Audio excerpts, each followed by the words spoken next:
gbogbo ènìyàn pátá ẹ wá gbóhun tó fẹ́ ṣẹlẹ̀ lọ́jọ́ tòní gangan tí ń ṣe ọjọ́ Tuesday September 30 ọdún 2025 táwa nù yìí. Mo kí Ọlọ́run ọba, mo ṣèbà Olódùmarè, ìbà akọ́dá ayé, ìbà ṣẹ̀dá ọ̀run, mo ṣèbà Ọ̀rúnmìlà àtórí ẹni tí ò sunwọ̀n ṣe, ẹlẹ́ẹ̀rí ìpín tòun tàyànmọ́, ojúbọ ọkùnrin, mojúbọ obìnrin. Mo kí gbogbo ojú tó ń wò mí níbikíbi tí ẹ ti ń gbọ́ mi káàkiri àgbáńlá ayé. Ẹ̀yin tẹ́ ń wò mí pátá, ẹ dákun ẹ dábàá ẹ bá ń share fídíò yìí kó kárí ilé, kó kárí oko, kó lè jẹ́ wúlò àti àǹfààní fọ́pọ̀ ènìyàn. Bẹ́ẹ̀ sì ni kí ẹ má gbàgbé láti follow, kí ẹ sì subscribe, kẹ́ lè pẹ̀lú àwọn tá máa jàǹfààní onírúurú fídíò tá à ń fi léde lójoojúmọ́ fún ìdàgbàsókè ìjọmọ ènìyàn. Ẹ̀yin oníràwọ̀ iná tó kanran yan Aries tàbí láàrin March 21 sí April 20 lọ́jọ́ tòní ẹ jìnnà sí pé bóyá ẹ̀ ń dá sọ̀rọ̀ lọ́rọ̀, ọ̀rọ̀ tí wọ́n bá pè yín sí ẹ má dá sí rárá. Láyìíká yín lè ní ó ṣeṣe káwọn kan máa kọ́ sí wàhálà fúnra wọn, kọ́ máa bára wọn fa wàhálà. Lọ́jọ́ tòní ẹ rí dájú pé ẹ jìnnà sí gbogbo rẹ̀ pátápátá. Iṣẹ́ yín máa lọ dáadáa lọ́jọ́ tòní, tó ṣe pé àwọn èèyàn máa appreciate rẹ̀ púpọ̀. Lénìí kò dára kí ẹ pẹ́ jù níbi ìpéjọpọ̀ kípéjọpọ̀ tí ẹ bá lọ, tàbí tí ẹ bá wà tó bá dàbí ìgbà pé ẹ wà comfortable ńbẹ̀, tàbí tóhun tó bá ń ṣe ńbẹ̀ tí ó bá bá yín lára mu. Ẹ má jà, ẹ má fàfàǹfà pẹ̀lú ẹnikẹ́ni, ẹ mọ́kàn balẹ̀ kí ẹ gbà láfíà láàyè. Aago 4 ní ìrọ̀lẹ́ sí aago 6 ní ìrọ̀lẹ́ jí àkókò èyí tó dára jù fún yín tí ń ṣe lucky hour fún yín lénìí, tí kọ́lọ̀ white sì jẹ́ kọ́lọ̀ èyí tó dára jù fún yín láti wọ̀ láṣọ ní ọjọ́ tòní. Ẹ níràwọ̀ erùpẹ̀ alámọ̀ Taurus tàbí láàrin April 21 sí May 20 lọ́jọ́ tòní ó ṣeé ṣe kí inú fẹ́ dédé máa bí yín, tàbí kí múdù yín kó rí bákan lọ́jọ́ tòní. Ṣùgbọ́n ẹ rí lájú pé ẹ control ara yín, ẹ control bínú yín. Ó ṣeé ṣe kí ẹ tún bára yín ní ipò kan lọ́jọ́ tòní tó ṣe pé ẹ lè má fi bẹ́ẹ̀ nífẹ̀ẹ́ sí. Ọgbọ́n tẹ́ dà náà ní pé bẹ́ẹ̀ ti ṣe gbọ́ yìí, kẹ́ ẹ ti ya mọ bẹ́ẹ̀ ìfẹ́ gbáradì bóyá láti ṣe prayer, kẹ́ sì rí dájú pé ẹ mọ́kàn ara yín balẹ̀, kẹ́ má ṣàṣejù lórí ohunkóhun. Ohun tó bá lágbára jẹ̀mí lọ kí ẹ má ṣe ṣe. Lénìí kẹ́ ṣàwọn nǹkan tá mú kí inú yín dùn, káyọ̀ yín kún, kí ẹ má ṣe jẹ́ kára ya yín ju bó ṣe yẹ lọ. Kẹ́ sì fi ọgbọ́n tòun tòye tọ́lọ́run fún yín ṣe ohunkóhun pẹ̀lú. Grey jẹ́ kọ́lọ̀ tó dára jù fún yín láti wọ̀ láṣọ lónìí. Aago 2 kọjá ìṣẹ́jú 15 ní ọ̀sán sí aago 3 kọjá ìṣẹ́jú 15 ní ọ̀sán jí àkókò èyí tó dára jù fún yín tí ń ṣe lucky hour fún yín lénìí. Ẹ̀yin oníràwọ̀ afẹ́fẹ́ aláwàdà Gemini tàbí láàrin May 21 sí June 21 ó ṣeé ṣe ká ìbalẹ̀ ọkàn díẹ̀ fẹ́ wáyé fún yín o. Ó fẹ́ nira díẹ̀ fún yín láti gbájúmọ́ṣẹ́ dáadáa lọ́jọ́ tòní. Ẹ rí dájú pé ẹ ṣarajọ, kí ẹ rí dájú pé ẹ ṣe nǹkan yín létòlétò. Àwọn nǹkan tó ṣe kókó fún yín ẹ má ṣe ní kẹ́lòmíì bá yín ṣe. Ẹ rí dájú pé ẹ ṣe gbogbo iṣẹ́ yín lẹ́yìn nìkan lọ́jọ́ tòní. Gbogbo nǹkan kíkan tẹ́ bá dáwọ́lé, ẹ rí dájú pé ẹ ti tiraka láti ṣàṣeyọrí lórí rẹ̀. Torí àìṣe bẹ́ẹ̀ lọ́jọ́ tòní ó ṣeé ṣe kó fẹ́ affect àwọn iṣẹ́ mi lọ́jọ́ iwájú. Ẹ gbájúmọ́ṣẹ́ kẹ́ lè rore gbámú. Lénìí kí ẹ wà positive, kí ẹ ní ìrètí pé gbogbo nǹkan ṣì máa dáa. Blue jẹ́ kọ́lọ̀ tó dára jù fún yín láti wọ̀ láṣọ lónìí. Aago 10 láàárọ̀ sí aago 11 láàárọ̀ jí àkókò èyí tó dára jù fún yín tí ń ṣe lucky hour fún yín lénìí. Ẹ̀yin oníràwọ̀ omi agbára Cancer tàbí láàrin June 22 sí July 22 àkókò yìí dára púpọ̀ láti fi wá bí ìbáṣepọ̀ yín àti mọ̀lẹ́bí ṣe fẹ́ dánmọ́rán. Ẹ máa fẹ́ ṣe àwọn nǹkan tó ṣe pé á bí kí ìbáṣepọ̀ yín àti mọ̀lẹ́bí yín dánmọ́rán púpọ̀ lọ́jọ́ tòní. Ó sì dára púpọ̀ kí ẹ kíyèsára pẹ̀lú bí ẹ ṣe ń náwó sí lénìí. Kí ẹ má nànà àpà tó ṣeé ṣe kí ẹ fẹ́ ná àwọn owó kan tó ṣe pé padà máa rò pé báwo mo ṣe ṣe ọ̀nà owó mo gbé gbà tó bá dọ̀la. Ẹ rí dájú pé ẹ fẹ̀lẹ́ ṣe, ẹ tẹpá mọ́ṣẹ́ lénìí, ẹ wà determine, ẹ pọ́n tèrè tàgbàlé. Light green jẹ́ kọ́lọ̀ tó dára jù fún yín láti wọ̀ láṣọ lónìí. Aago 1 kọjá 30 ìṣẹ́jú ní ọ̀sán sí aago 2 kọjá 30 ìṣẹ́jú ní ọ̀sán jí àkókò èyí tó dára jù fún yín tí ń ṣe lucky hour fún yín lénìí.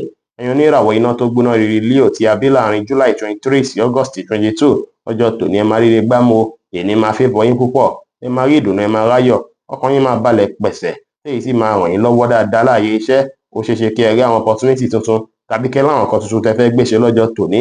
Gbogbo ẹ̀ kẹ́ rí dájú pé ẹ gbé wọn ṣe, látàrí pé gbogbo nǹkan wọ̀nyí á ran ìgbésí ayé yín lọ́wọ́, pàápàá ayé iṣẹ́ yín á ràn lọ́wọ́ púpọ̀. Lọ́jọ́ tòní ó ṣeé ṣe kí ìrìn àjò tó jọmọ́ iṣẹ́ kó fẹ́ jẹyọ láwọn ọjọ́ tá ń wò lọ́ọ̀kan yìí. Kẹ́ rí dájú pé ẹ prepare ara yín lénìí, kí ẹ ṣòtítọ́, kẹ́ ṣòdodo láwùjọ àwọn ènìyàn. Ẹ má kánjú ju bó ṣe ẹ lọ lórí ohunkóhun. Ẹ má ṣèlérí ohun tẹ́ lè múṣẹ fẹ́nikẹ́ni. Ẹ tẹpá mọ́ṣẹ́ kẹ́ sì ṣe dáadáa sáwọn èèyàn pẹ̀lú.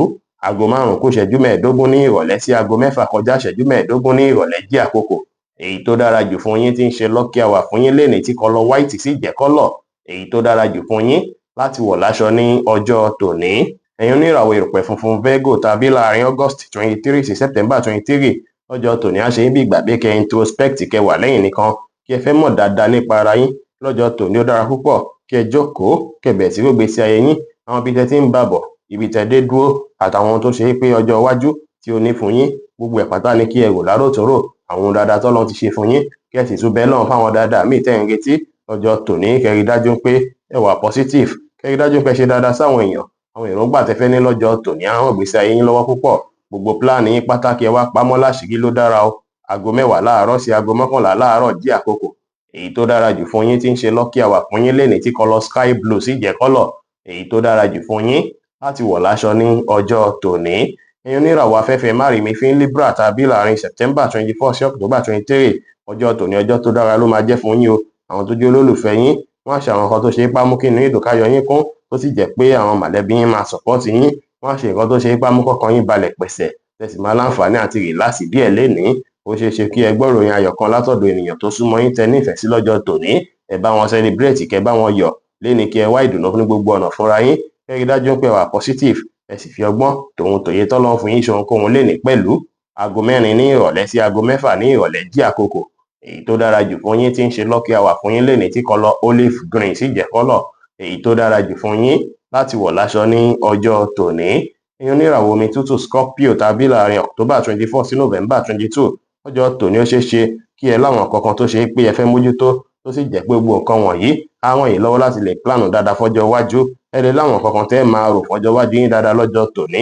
Ẹ rí dájú pé ẹ gbájúmọ́ àwọn tí ẹ̀ ń lé tẹ́ fẹ́ kó ẹ rí dájú pé ẹ gbájúmọ́ àwọn tí ẹ̀ ń lé tẹ́ ń fẹ́ kó work out fún ìgbésí ayé yín lénìí kí ẹ rí dájú pé ẹ lose confidence yín rárá ẹ fi ìgboyà ṣe ohunkóhun lénìí kí ẹ ní ìgbàgbọ́ ní kíkún lórí ọ̀nà tẹ́ ń tọ̀ àti lórí pé ẹ ṣàṣeyọrí. Gbogbo nǹkan kíkan tó bá wà wájú yín tó dàbí kùdìẹ̀kudiẹ pátá tàbí tó dàbí ìdíwọ́ ìdènà pátá lẹ máa borí pẹ̀lú ìgboyà. Kẹ́ bá àwọn èèyàn sọ̀rọ̀ pẹ̀lú ìfẹ́ kí ẹ ní ìgbàgbọ́ pé gbogbo nǹkan tẹ̀ ti dá. Ẹ rí dájú pé ẹ fi ìgboyà ṣe ohunkóhun kí ẹ sì plan ọ̀rọ̀ yín dáadáa lọ́jọ́ tòní. Light brown jẹ́ kọ́lọ̀ tó dára jù fún yín láti wọ̀ láṣọ lónìí. Aago 2 kọjá ìṣẹ́jú 15 lọ́sàn-án sí aago 4 kù ìṣẹ́jú 10 ní ọ̀sán jí àkókò èyí tó dára jù fún yín tí ń ṣe lucky hour fún yín lénìí. Ẹ̀yin oníràwọ̀ iná àtùpà Sagittarius tàbí láàrin November 23 sí December 22 àkókò ti tó wáyé láti rí dájú pé inú ilé yín gangan ẹ túbọ̀ tún ṣe ẹ clean rẹ̀ dáadáa kó mọ́ tónítóní. Àwọn nǹkan tó bá yẹ kí ẹ rà síbẹ̀ tàbí àwọn nǹkan tó bá yẹ kí ẹ replace pẹ̀lú ra wọn tàbí àwọn tó bá yẹ kí ẹ fi sí àyè tó tọ́ àtàyè tó yẹ tún ṣe dáadáa kí ó look very nice tó ṣe pé táwọn àlejò bá ọbẹ̀ wọn á wò pé lágbájá ìwọ́n set inú ilé yìí dáadáa. Tágbára bá wà fún yín ni o, tágbára bá wà fún yín kí ẹ ṣe bẹ́ẹ̀. Ẹ má ṣe ohun tó lágbára jù ẹ̀mí yín lọ kí ẹ fi ìfẹ́ àti ọ̀yàyà hàn sí àwọn ènìyàn lénìí kẹ́ sì rí dájú pé ṣe dáadáa sáwọn èèyàn pẹ̀lú. Aago 2 ní ọ̀sán sí aago 4 ní ọ̀sán jí àkókò èyí tó dára jù fún yín tí ń ṣe lucky hour fún yín lénìí tí kọ́lọ̀ white sì jẹ́ kọ́lọ̀ èyí tó dára jù fún yín láti wọ̀ láṣọ ní ọjọ́ tòní. Ẹ̀yin oníràwọ̀ èròpele eruku Capricorn tàbí láàrin December 23 sí January 19 ó ṣeé ṣe ká ìbalẹ̀ ọkàn díẹ̀ fẹ́ wà fún yín lọ́jọ́ tòní. Èyí sì lè fẹ́ bí ń pé bóyá kí ẹ fẹ́ mú iṣẹ́ tó ṣe kókó fún yín láti ṣe tẹ́ ẹ̀ wò pé bóyá torí iṣẹ́ pọ̀ rẹpẹtẹ àbí torí ń pa ìbalẹ̀ ọkàn díẹ̀ wà kẹ́ wá fẹ́ ní lágbájá bá mi mójútó iṣẹ́ yìí. Ẹ má ṣe bẹ́ẹ̀ rárá o látàrí pé kò dára. Ẹ má ní pé bóyá ẹ fẹ́ gbé iṣẹ́ tó ṣe kókó tẹ́ mọ̀ pé iṣẹ́ ti yín ni kẹ́ wá lẹ fẹ́ gbé fẹ́ lòmíì kó bá yín ṣe. Ó ṣeé ṣe kí ó ṣe pé ó máa padà lẹ́yìn kẹ́ kó má padà dín pé bóyá ẹni padà láìkí bí wọ́n ṣe bá yín ṣe. Ẹ gbájúmọ́ nǹkan yín fúnra yín. Ẹ bá àwọn èèyàn sọ̀rọ̀ pẹ̀lú ìfẹ́ lénìí kí ẹ ní ìrẹ̀lẹ̀ kí ẹ sì wà focus. Yẹ́lò jẹ́ kọ́lọ̀ tó dára jù fún yín láti wọ̀ láṣọ lónìí. Aago 10 láàárọ̀ sí aago 11 kọjá 30 ìṣẹ́jú láàárọ̀ jí àkókò èyí tó dára jù fún yín tí ń ṣe lucky hour fún yín lénìí. Ẹ̀yin oníràwọ̀ afẹ́fẹ́ oníbínú Aquarius tàbí láàrin January 20 sí February 19 ó ṣeé ṣe kó dàbí ìgbà pé inú yín lè má fi bẹ́ẹ̀ dùn dáadáa lọ́jọ́ tòní bóyá látara àwọn kankan tó ṣe pé ẹ̀ ń lé tó dàbí ìgbà pé kò tiẹ̀ tí fi bẹ́ẹ̀ rí bí ẹ ti ṣe ń fẹ́. Ṣùgbọ́n lọ́jọ́ tòní ẹ máa láǹfààní láti ní ìgboyà dáadáa tó sì jẹ́ pé máa padà farabalẹ̀ ronú nípa gbogbo rẹ̀ jinlẹ̀jinlẹ̀ tó ṣe pé ẹ máa lè mọ ọ̀nà tẹ́lẹ̀ tútọ̀ láti jẹ́ kí gbogbo nǹkan wọ̀nyí kó rí bí ẹ ṣe ń fẹ́. Ẹ má ronú ní ìrònú pé bóyá nǹkan yóò lè ṣeé ṣe o kí ẹ ní ìgbàgbọ́ pé ó ṣeé ṣe ni kò sóhun tó lè dín yín lọ́wọ́ rárá. Ẹ ṣáà ti fẹ̀lẹ̀ ṣe kí ẹ fi ọgbọ́n ṣe lórí rẹ̀ lénìí. Kò dára kẹ́ dá sọ́rọ̀ tí wọ́n pè sí àbẹ́ tí ó kàn yín. Ẹ ní ìrẹ̀lẹ̀ ẹ ṣe dáadáa sáwọn èèyàn kí ẹ sì wá àkókò láti ṣe prayer pẹ̀lú. Aago 2 kù ìṣẹ́jú 15 ní ọ̀sán sí aago 3 kù ìṣẹ́jú 15 lọ́sàn jí àkókò èyí tó dára jù fún yín tí ń ṣe lucky hour fún yín lénìí tí kọ́lọ̀ purple sì jẹ́ kọ́lọ̀ èyí tó dára jù fún yín láti wọ̀ láṣọ ní ọjọ́ tòní. Ẹ̀yin oníràwọ̀ omi tí kì í ru Pisces tàbí láàrin February 20 sí March 20 lénìí á ṣe ń bí ìgbà pé kẹ́ jáde ara yín máa yá gágá púpọ̀. Á ṣe ń bí ìgbà pé kí ẹ free ara yín kúrò lọ́wọ́ gbogbo nǹkan kíkan tó bá dàbí nǹkan tó ń fàdíwọ́ àti dènà fún ìgbésí ayé yín pàápàá lórí ohunkóhun tí ẹ bá ń lé. Ìgbà pé kí ẹ gbòmìnira pátápátá ló máa rí lọ́jọ́ tòní. Tó bá wùn yín láti gbé àwọn ìgbésẹ̀ kan tó dàbí ìgbà pé fẹ́ take risk ẹ rí dájú pé ẹ fẹ̀lẹ̀ ṣe kí ẹ ronú jinlẹ̀ dáadáa ṣáájú kí ẹ tó gbé lénìí. Ẹ má finú tọ̀yàn rárá ẹ má gbára léèyàn rárá. Ẹ tẹ ipá mọ́ṣẹ́ ẹ ní ìrẹ̀lẹ̀ ẹ plan dáadáa lénìí kẹ́ ṣe nǹkan yín létò ètò pẹ̀lú. Orange jẹ́ kọ́lọ̀ tó dára jù fún yín láti wọ̀ láṣọ lónìí. Aago 11 láàárọ̀ sí aago 1 ní ọ̀sán jí àkókò èyí tó dára jù fún yín tí ń ṣe lucky hour fún yín lénìí. Bí ó ṣe jẹ́ nìyẹn fún gbogbo orúfẹ́ ìràwọ̀ méjìlá tó wà pátá. Ẹ̀yin tẹ́ ń wò mí pátá ẹ dákun ẹ dábọ̀ àkáǹtì wa backup page wa ẹ dákun ẹ dábọ̀ ẹ lọ bá wa follow rẹ̀ lórí Facebook. Backup page wa ní Facebook ìṣẹ̀dá backup page. Ẹ̀yin tẹ́ bá ń lo Facebook tẹ́ wà TikTok ní ẹ bá wa lọ Facebook báyìí kí ẹ lọ bá wa follow ìṣẹ̀dá backup page. Péèjì tuntun wa nìyẹn.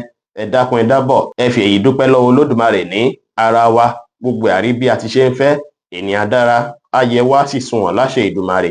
Kí ẹ sì má gbàgbé náà pé Ọlọ́run Olódùmarè nìkan lọ́ba tó ní ìmọ̀ jùlọ. Ẹ̀yin tẹ́ wá fẹ́ ṣèwádìí onírúurú láǹfààní àti kàn sí wa ní WhatsApp 09033897161. Ire gbogbo ajẹ́ tiwa lónìí lọ́sẹ̀ yìí lóṣù yìí àti ní gbogbo ọjọ́ ayé wa láṣẹ Ìdùmarè. Ire o.